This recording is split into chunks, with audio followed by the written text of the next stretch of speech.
குப்பையை வந்து அழிச்சிடணும். இன்னைக்கு இந்த குப்பை இந்த இடத்துல இருக்கக்கூடாதுங்கிறதுக்காக எரிக்கிறாங்க. இது எரிக்கிறதோட விளைவு நாளைக்கு பிறக்கிற குழந்தைகளுக்கு வந்து புற்றுநோய் வரும்.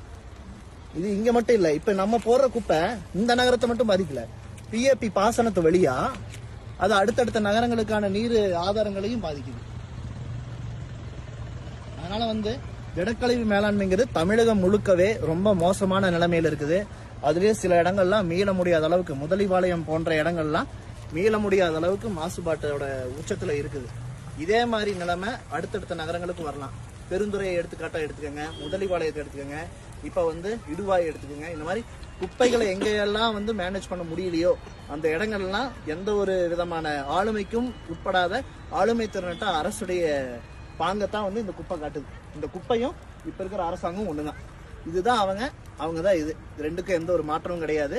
இந்த குப்பைகளை அகற்றுறதுக்கு எங்களுக்கு ஒரு வாய்ப்பு கொடுங்க. விவசாய சின்னத்துல வாக்குகளை போடுங்க. கண்டிப்பா வந்து இதெல்லாம் வந்து போர்க்கால அடிப்படையில குப்பை மேலாண்மையும் நீர் மேலாண்மையும் சரி செய்யப்பட்டு மக்களுக்கான ஒரு நல்ல ஒரு ஆட்சி ஏற்படுத்தும்.